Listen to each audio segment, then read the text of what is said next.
अब हम बात करते हैं जो व्यवहारवाद की सामान्य विशेषताएं हैं, इसके अलावा डेविड ईस्टन ने व्यवहारवाद की 8 विशेषताएं बताई हैं। सामान्य तो उनमें यही बातें हैं, फिर भी उन व्यवहारवाद की जो 8 विशेषताएं जिन्हें डेविड ईस्टन ने बताया है उनके बारे में हमें चर्चा करनी है। और मैं बता चुका हूं व्यवहारवाद के जो प्रणेता हैं वो डेविड ईस्टन हैं। व्यवहारवाद के बारे में डेविड ईस्टन ने 1953 में एक महत्वपूर्ण लेख लिखा था, the current meaning of behaviourism. The current meaning of behaviourism. इसमें उन्होंने व्यवहारवाद की 8 विशेषताएं बताई हैं। बहुत महत्वपूर्ण है, कई बार पेपर में पूछ ली जाती हैं, इनके बारे में हमें अच्छे से विस्तार से चर्चा करनी है। वो 8 विशेषताएं कौन कौन सी हैं वो मैं आपको बता देता हूं। यह आई थी 1953, ठीक है, the current meaning of behaviourism. अब मैं 8 विशेषताओं पर चर्चा करता हूं। पहली विशेषता है नियमितता।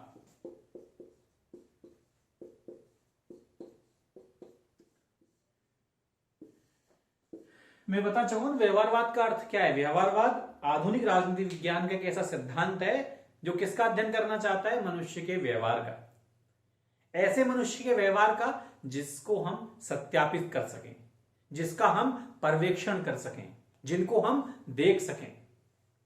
तो मनुष्य के व्यवहार का अध्ययन करना व्यवहारवाद का उद्देश्य है। और मनुष्य के व्यवहार का अध्ययन कर हम ऐसे राजनीतिक सिद्धांत का निर्माण करें जो पूरी तरीके से विज्ञानवाद पर टिका हो, अर्थात जिसे सत्यापित किया जा सके, जो सार्वभौमिक हो, जिसमें जिस प्रकार प्राकृतिक विज्ञान में जैसे सिद्धांत मिलते हैं उसी प्रकार राजनीतिक विज्ञान में भी सिद्धांत बनने चाहिए।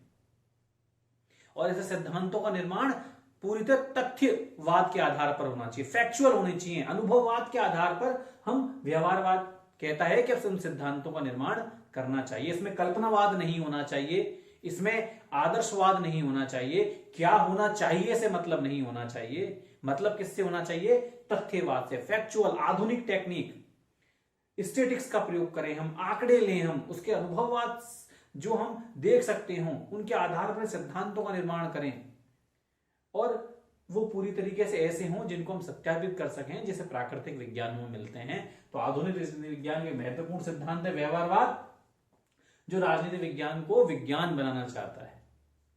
और इसी कड़ी में एक महत्वपूर्ण नाम है डेविड ईस्टन का, बता चुका हूं। डेविड ईस्टन ने 8 विशेषताएं बताई हैं, हम 8 विशेषताओं पर चर्चा करने वाले हैं और लगभग वही विशेषताएं इनमें मिलेंगी जिन जो मैंने आपको व्यवहारवाद की जो परिभाषा भी बताई है उन्हीं में ही ये सब विशेषताओं के अर्थ छुपे हुए हैं। जैसे नियमितता, व्यवहारवाद कहता है कि हमें ऐसे सिद्धांत बनाने चाहिए जो मनुष्य के व्यवहार में नियमित रूप से वो जो घटनाएं घटती हों, जो तत्व मनुष्य के व्यवहार में नियमित रूप से समय समय पर वो घटित होते हों, वे घटनाएं ही सिद्धांत के रूप में परिणित करनी चाहिए जो समय पर निरंतर रूप से मनुष्य के व्यवहार में भी दिखाई देती हैं। जैसे शक्ति है, हर मनुष्य शक्ति प्राप्त करना चाहता है, राजनीति सत्ता का खेल है। तो चूंकि हर मनुष्य देखिए देख लीजिए, चाहे शक्ति प्राप्त करना चाहेगा, चाहे वो संपत्ति के रूप में, चाहे वो संपदा के रूप में, चाहे वो व्यक्तित्व को प्रभावी बनाने के रूप में, हर व्यक्ति कहीं न कहीं शक्ति से जुड़ा हुआ है। तो राजनीति विज्ञान का एक सिद्धांत है। तो चूंकि हर मनुष्य इस शक्ति संघर्ष में लगा हुआ है सामान्यतः है, इसीलिए व्यवहारवाद कहता है कि उन्हीं घटनाओं को हम सिद्धांत के रूप में स्वीकार करें जो मनुष्य के व्यवहार में नियमित रूप से समय समय पर क्रमानुसार होती हों। तो पहली बात नियमितता।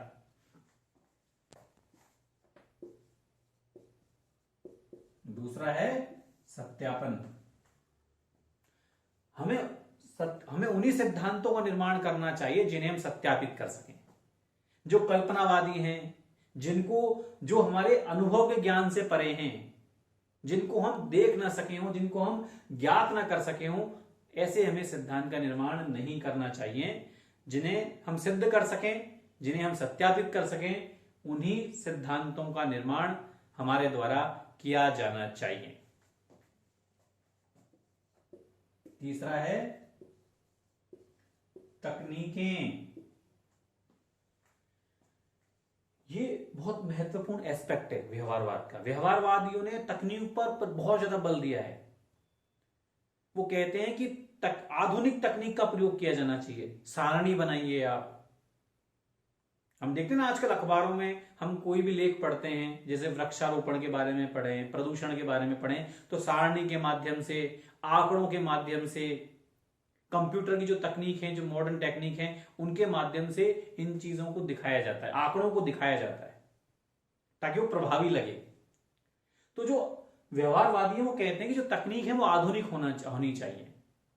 जो परंपरागत राजनीतिक विज्ञान के जो समर्थक हैं, उनकी तकनीकें आधुनिक नहीं होती थी। वो परंपरागत तकनीकों का इस्तेमाल करते थे। जैसे उनको कोई सिद्धांत बनाना है या युद्ध के बारे में सामान्यतः कोई विचार देने हैं, तो पहले के जो पुराने जो युद्ध हुए हैं उनके आधार पर जो निष्कर्ष निकले हैं, उनके आधार पर ही वो अपने सिद्धांत बना देते थे, ऐतिहासिक पद्धति के आधार पर, कल्पनात्मक पद्धति के आधार पर। लेकिन जो आधुनिक राजनीति विज्ञान है, उनके समर्थक हैं या व्यवहारवाद के जो समर्थक हैं, वो कहते हैं कि हमें आधुनिक तकनीक का प्रयोग करना चाहिए और इन्हीं आधुनिक तकनीक के आधार पर हमें अपने सिद्धांतों का निर्माण करना चाहिए। तो डेविड ईस्टन के सिद्धांत की तीसरी विशेषता है तकनीक। चौथा है परिमाणीकरण। परिमाणीकरण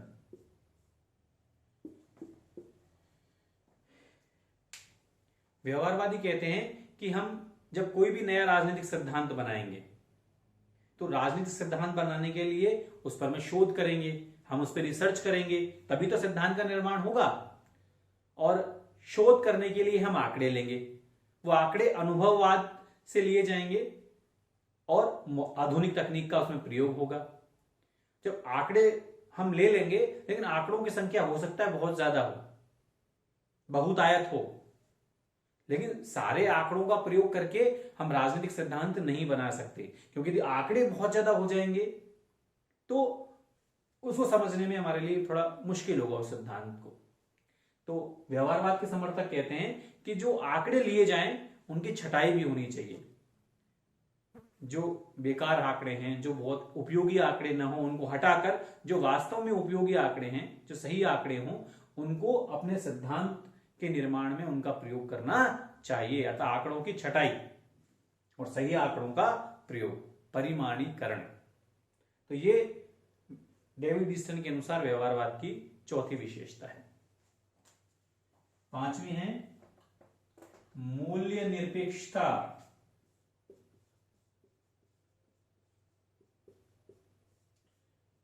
ये बहुत इंपॉर्टेंट भी है, तो समझना भी हमारे लिए बहुत ज्यादा जरूरी है। यहां मूल्य का मतलब कीमत से नहीं है, यहां मूल्य का मतलब अपनी सोच, अपनी विचार, अपनी संस्कृति। परंपरागत राजनीति विज्ञान के अंतर्गत उनके विचारों में मूल्यात्मक देखने को मिलता है हमें एक गुण।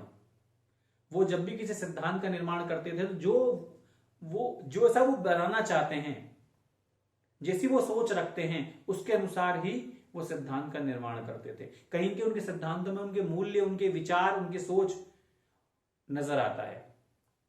उदाहरण के लिए मैं प्लेटो की बात करूं तो प्लेटो के मन में एक विचार था कि जो परंपरागत, जो उस समय का जो दौर चल रहा थे, वो जो राजा थे, वो वास्तव में आदर्शवादी नहीं थे। वो राजा प्लेटो की दृष्टि में उचित नहीं थे, उनका कार्य सही नहीं था, क्योंकि प्लेटो के जो गुरु थे सुकरात, उनको जहर का पाला देकर तत्कालीन राजा ने मार भी दिया था।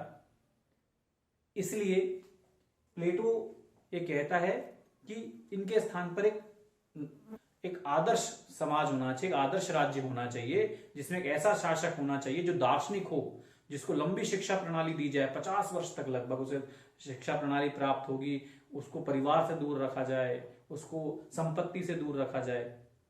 तो प्लेटो ने ऐसा आदर्श राज्य का चित्रण करने से पहले जो उनके मन मस्तिष्क में जो विचार थे उनके आधार पर ही एक व्यवहार में आदर्श राज्य का चित्रण किया।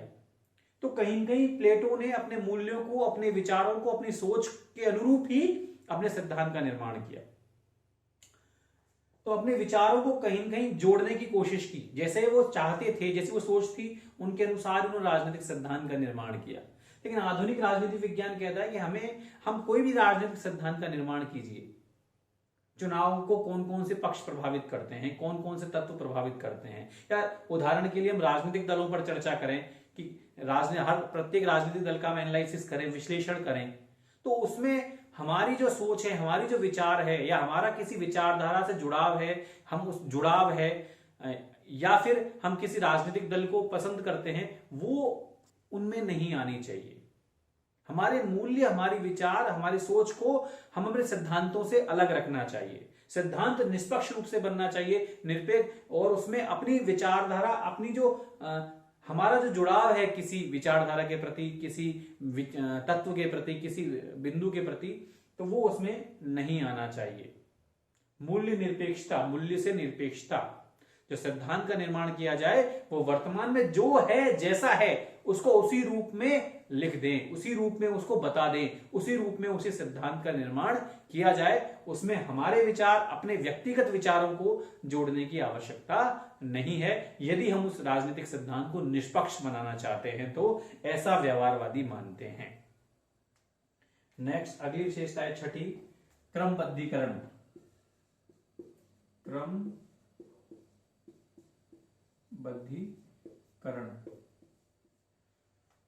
हमें राजनीतिक सिद्धांत का यदि निर्माण करना है तो बिल्कुल जो घटनाएं हैं वो उनका विवरण, चित्रण इस रूप में करना चाहिए कि राजनीतिक सिद्धांत एक क्रमबद्ध रूप से स्थापित हो सके। सारे जो बिंदु हैं उनका क्रमबद्ध रूप से वो लिखे जाएं। जब हम क्रमबद्ध और सही रूप में अपने विचारों को लिखेंगे तो निश्चित रूप से एक अच्छे राजनीतिक सिद्धांत का निर्माण होगा। तो ये अगली विशेषता है व्यवहारवाद की डेविड ईस्टन के अनुसार। नेक्स्ट है शुद्ध विज्ञान। शुद्ध विज्ञान बता चुका हूं, जो व्यवहारवाद है वो राजनीतिक विज्ञान को शुद्ध विज्ञान बनाना चाहता है। शुद्ध विज्ञान का मतलब जैसे प्राकृतिक विज्ञान में सिद्धांत मिलते हैं, जैसे फिजिक्स, केमिस्ट्री, बायोलॉजी, मैथ, ये प्राकृतिक विज्ञान माने जाते हैं, नेचुरल साइंस है वो, उनमें जिस प्रकार सिद्धांत मिलते हैं, जिन्हें कहीं भी आप किसी भी परिस्थिति में चले जाए वो सिद्धांत सत्यापित होंगे। आप गणित में बता चुका हूं 2 + 2 4 होते हैं, आप कहीं चले जाएंगे ये सिद्धांत सत्य है। तो जिस प्रकार इन प्राकृतिक विज्ञानों में सिद्धांत मिलते हैं, राजनीति विज्ञान में भी ऐसे सिद्धांतों का निर्माण किया जाना चाहिए। इससे पूर्व जो परंपरागत राजनीति विज्ञान के जो विचारक थे उन्होंने जो सिद्धांत दिए उनको हम सत्यापित नहीं कर सके, उनको हम सार्वभौमिक नहीं बना सकते, ऐसा व्यवहारवादी कहते हैं। तो व्यवहारवादी कहते हैं कि आधुनिक राजनीति विज्ञान के अंतर्गत जैसे प्राकृतिक विज्ञान में सिद्धांत हैं उसी प्रकार सिद्धांतों का निर्माण किया जाना चाहिए। और अंतिम विशेषता है व्यवहारवाद की अंत है अनुशासनात्मकता। मैं आपको बता चुका हूं उसके बारे में, समग्रता भी बोलते हैं इसको, समग्रता। व्यवहारवाद मनुष्य के व्यवहार का अध्ययन करता है ना। तो इसे व्यवहारवादी कहते हैं कि मनुष्य के व्यवहार के केवल राजनीतिक पक्ष नहीं है, बहुत सारे पक्ष होते हैं। हम अध्ययन तो राजनीति विज्ञान कर रहे हैं, लेकिन मनुष्य के अंदर राजनीति के साथ साथ समाज से भी मनुष्य जुड़ा हुआ है, उसके अंदर उसका मनोविज्ञान भी है, वो क्या सोचता है, क्या चिंतन करता है, कहीं के अर्थ भी राजनीति को प्रभावित करता है, कहीं उसका दर्शन भी है उसका। तो मनुष्य को कई सारे तत्व हैं जो वो व्यवहार को प्रभावित करते हैं। इसीलिए केवल हमें राजनीतिक पक्ष का अध्ययन नहीं करना है, इसके राजनीतिक पक्ष के साथ साथ समाज विज्ञान के अंतर्गत राजनीतिक सामाजिक, उसके आर्थिक, मनोवैज्ञानिक विभिन्न पक्षों का अध्ययन किया जाना जरूरी है यदि हम वास्तव में सही सिद्धांत का निर्माण करना चाहते हैं तो। इसीलिए व्यवहारवाद कहता है कि समाज विज्ञान के जितने भी विषय हैं, जैसे राजनीति विज्ञान, अर्थशास्त्र, समाज शास्त्र, मनोविज्ञान, दर्शन शास्त्र, ये सभी समाज विज्ञान के विषय हैं। ये सभी बाद में समाज विज्ञान की जो कई शाखाएं बटी हैं, पहले समाज विज्ञान था, बाद में कई शाखाएं बट गई। जैसे राजनीति विज्ञान अलग विषय हो गया, समाज शास्त्र अलग हो गया, इतिहास अलग हो गया, है ना, दर्शन शास्त्र अलग हो गया, अर्थशास्त्र अलग हो गया। तो ये समाज विज्ञान के विषय हैं, उप विषय हैं ये। तो इस प्रकार समाज विज्ञान के जो उप विषय हैं, ये समाज विज्ञान की जो शाखाएं हैं, इनका हमें सम्मिलित समग्रता के रूप में अध्ययन करना चाहिए। हम जब राजनीति को पढ़ना चाह रहे हैं तो अर्थ का क्या रोल है, मनोविज्ञान किस प्रकार राजनीति को प्रभावित करता है, समाज किस प्रकार राजनीति को प्रभावित करता है। जब हम कोई निर्णय लेते हैं राजनीति में तो कहीं समाज का भी रोल होता है, मनोविज्ञान भी कहीं प्रभावित करता है, दर्शन भी प्रभावित करता है। तो कई सारे तत्व प्रभावित करते हैं। इसलिए समाज विज्ञान के जितने भी विषय हैं उनको मिलजुल कर उनका समग्रता के रूप में, समेकित रूप में अध्ययन करना चाहिए, ताकि राजनीति विज्ञान परिष्कृत बन सके, अच्छा बन जाएगा। अब जैसे राजनीति विज्ञान में हम यदि धन किस प्रकार चुनाव को प्रभावित करता है, इसके लिए यदि हम नई रिसर्च करें, इससे बढ़िया है यही है कि अर्थशास्त्र में जो रिसर्च हो चुकी है इसके ऊपर, उनका हम फायदा ले सकते हैं। मनोविज्ञान का हम राजनीति और प्रभाव का यदि हम अध्ययन करना चाहें तो मनोविज्ञान में जितनी रिसर्च हुए हैं, शोध हुए हैं, उनका हम यहीं से ले सकते हैं फायदा, बजाय नए रिसर्च करने के। तो इस प्रकार समाज विज्ञान के जो विभिन्न विषय हैं, शाखाएं हैं, उपविषय हैं, उनका एक समन्वित रूप से, समग्र रूप से मिलजुल कर जो अध्ययन करना ही क्या कहलाता है, अंतः अनुशासनात्मकता। इस उद्देश्य राजनीति विज्ञान को बेहतर बनाना, परिष्कृत बनाना, ऐसे सिद्धांत बनाना जिन्हें हम क्या कर सके, शुद्ध विज्ञान की भांति सत्यापित कर सकें, सार्वभौमिक बना सके। तो ये है व्यवहारवाद की विशेषताएं। सामान्य विशेषताओं के बारे में भी हमने चर्चा की। डेविड ईस्टन ने जो विशेषताएं बताई हैं 8, इनके बारे में भी चर्चा की। अब हम बात करते हैं व्यवहारवाद की आलोचनाओं की।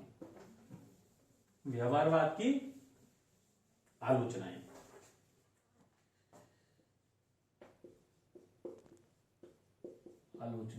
कुछ कमियां हैं, क्योंकि जानते हैं, हम सभी जानते हैं, व्यवहारवाद के बाद एक डेविड ईस्टन ने ही एक नया सिद्धांत दिया था, उत्तर व्यवहारवाद।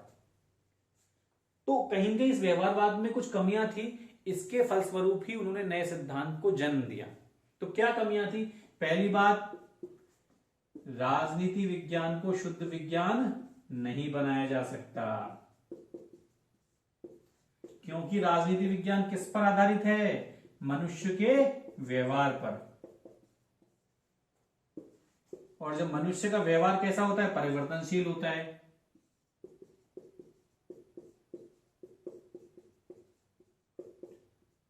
उदाहरण के लिए जब कोई चुनाव हुए, आज कोई व्यक्ति किसी राजनीतिक दल के फेवर में उसने वोट दिया, अगली बार हो सकता है वो दूसरे राजनीतिक दल को पसंद कर उसके फेवर में वोट करे। तो कहीं ना कहीं मनुष्य का व्यवहार परिवर्तनशील है। हम एक किसी परिस्थिति में मनुष्य का व्यवहार अच्छा होता है, दूसरी परिस्थिति में जाकर मनुष्य का व्यवहार बिगड़ जाता है। तो कहीं ना कहीं मनुष्य का व्यवहार देश काल परिस्थिति से प्रभावित भी है। तो चूंकि मनुष्य का व्यवहार के आधार पर ही, मनुष्य के व्यवहार पर ही राजनीति टिकी हुई है, ऐसा व्यवहारवाद कह रहा है कि हमें मनुष्य के व्यवहार का अध्ययन करना है, और मनुष्य का व्यवहार परिवर्तनशील है। जब मनुष्य का व्यवहार ही परिवर्तनशील है तो हम ऐसे सिद्धांत नहीं बना सकते जो प्राकृतिक विज्ञानों में जैसे देखने को मिलते हैं, है ना। तो राजनीति विज्ञान को शुद्ध विज्ञान नहीं बना सकते। मनुष्य का जो व्यवहार है वो कैसा होता है, परिवर्तनशील। मनुष्य का व्यवहार परिवर्तनशील होता है।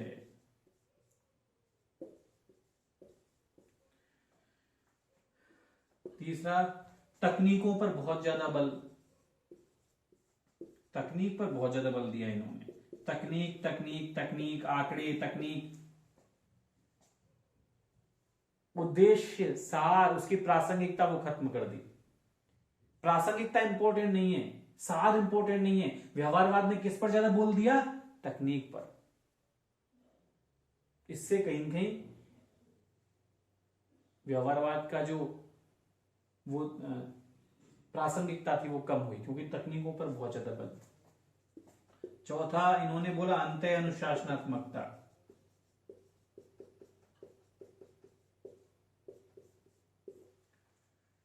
समाज विज्ञान के सभी विषयों का मिलजुल कर अध्ययन करना, समग्रता के रूप में अध्ययन करना। सभी विषयों का मिलजुल कर अध्ययन करेंगे तो राजनीति विज्ञान का पृथक अस्तित्व कहां बचेगा? राजनीति विज्ञान का पृथक अस्तित्व खत्म हो जाएगा। ये राजनीति विज्ञान में समाजशास्त्र मिल जाएगा, मनोविज्ञान मिल गया, दर्शन शास्त्र मिल गया, फिर राजनीति विज्ञान कहां बचा? तो पृथक पृथक जो विषय के रूप में जो उसका अस्तित्व है उस पर कहीं भी एक तलवार लटक जाती है।